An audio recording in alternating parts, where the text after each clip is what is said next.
Citrine is a mesmerizing stone, often found in colors ranging from yellows to oranges. But what really is citrine? Hi, I'm Sam. I'm not a gemologist, but I'm an artist that really likes gemstones. So let's talk about citrine. Citrine has been used for ages, even back in about 300 to 150 BC. So citrine is another quartz again. I promise soon we'll be covering something that isn't quartz. It's just so plentiful and comes in a lot of different forms. Anyways, that means it's once more silicon dioxide. The natural coloring of citrine usually comes from traces of iron inside of it. Citrine is most often found as a pale yellow color, but there are a few different varieties. There is yellow citrine that is considered the most common. It has a lemon yellow type of color. Lemon quartz or lemon citrine is very similar. It can be a light to dark color, but it is mostly a heat-treated piece of quartz. Madeira citrine is a deeper colored orange, red to brown red type of stone and can be considered more desirable colors, making it a bit more expensive. And also Palmyra citrine, which is a bright red-orange color. Most citrine on the market these days is often the result of heat-treating amethyst or smoky quartz to a point that it turns yellow in color. Natural, unheat-treated citrine is pretty rare these days. In Bolivia, there is a naturally occurring quartz that can have both the purple color of amethyst and the yellow of citrine. This specific combination is referenced as ametrine. Heat treating the stone at different temperatures will usually provide different colors.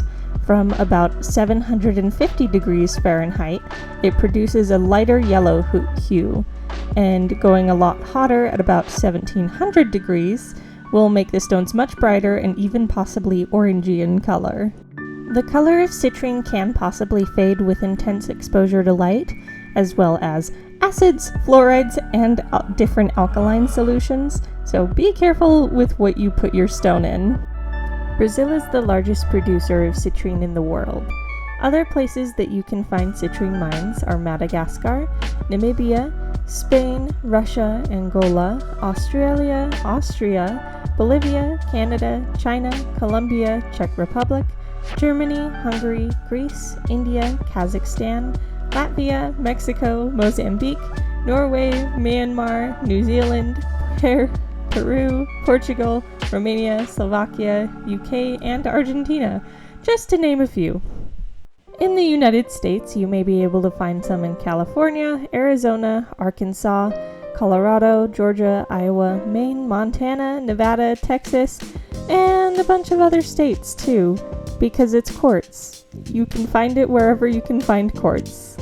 Once again, as most citrine on the market tends to be heat-treated amethyst or smoky quartz, it's usually pretty inexpensive.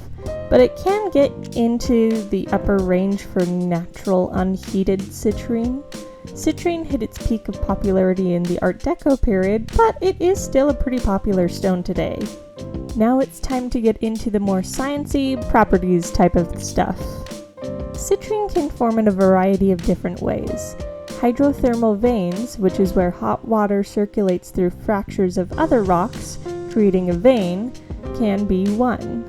They can also be found when magma rises to the surface, trapping other minerals inside it.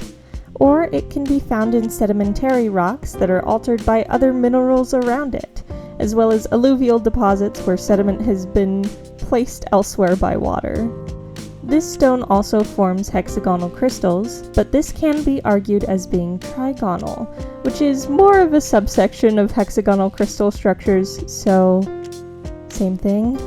Sometimes an entire amethyst geode can be heated to become citrine, which is then called a cathedral, so I thought that was kind of fun. Citrine has a vitreous luster like that of glass, so very nice and shiny. The refractive index, which is how fast light travels inside the stone compared to air, is 1.54 to 1.55. This stone's specific gravity is 2.65, which is how much heavier it is than water. In reference to the hardness of citrine, it's a 7 on the Mohs hardness scale, whereas a diamond is a 10. Citrine, when worn in jewelry, You will have to be more careful, especially in rings and bracelets where they get more wear.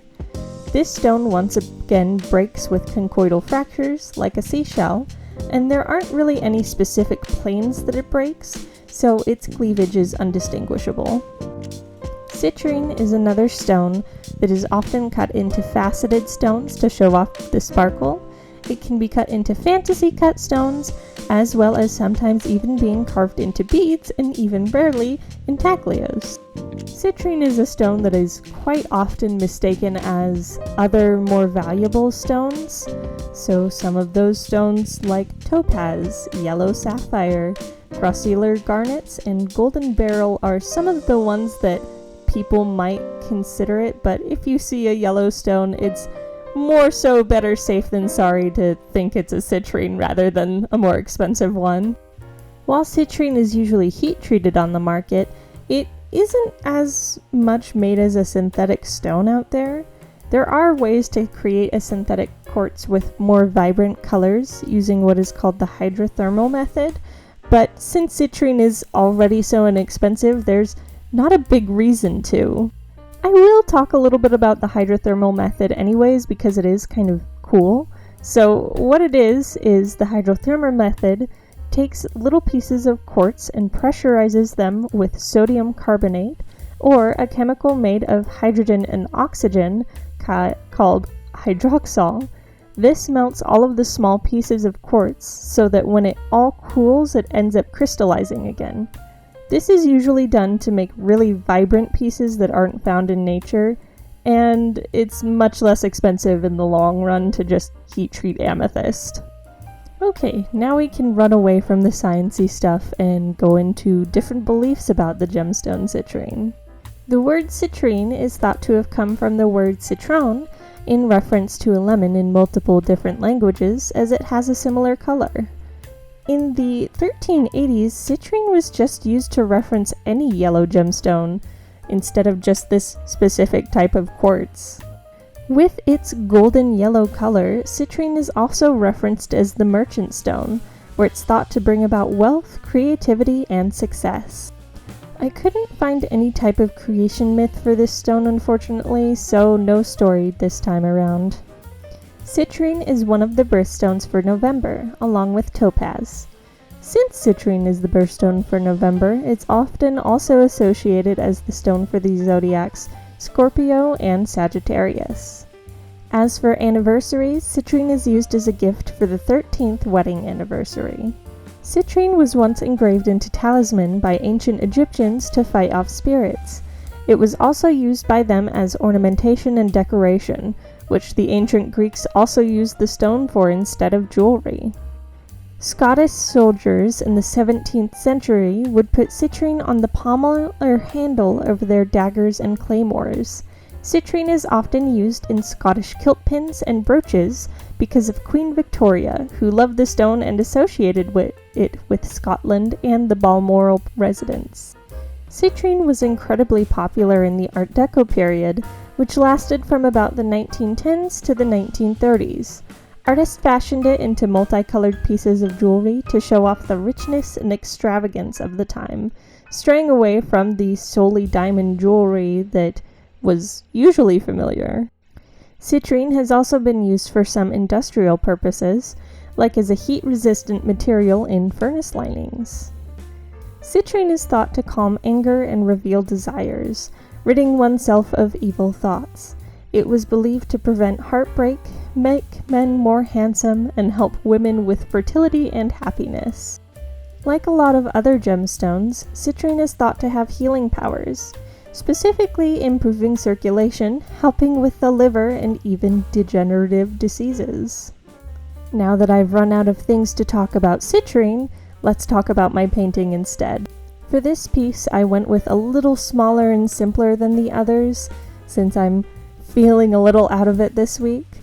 But the piece of paper I used is a piece of paper I cut out of one of my Etcher cold press watercolor sketchbooks, which is so nice.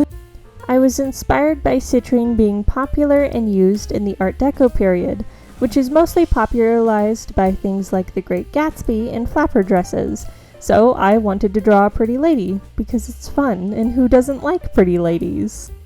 I looked up 1920s hair and makeup to focus on her face, but since it's so small and I wanted to keep everything pretty simple because I'm feeling a bit lazy this week, I kept it simple.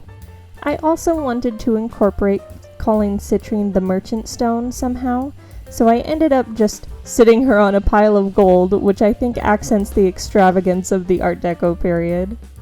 Again, feeling a little bit lazy, I wanted to keep the color palette really simple but still kind of striking.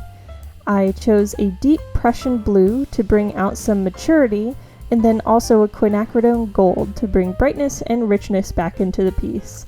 I used some other colors for shading work, but not nearly as much as the other two. I had a few different choices of faceted beads for my pieces of citrine, so I didn't end up breaking any this time. I used Mod Podge again to stick the beads to the paper, but I didn't end up using any of the Mod Podge on top of the citrine because they were already shiny, so I didn't have to worry about it. Anyways, that's the finished piece. Thank you so much for watching. I hope I was able to teach you something new today. If you want to see more, I hope you'll subscribe to keep up with the other gemstone videos I'll be doing.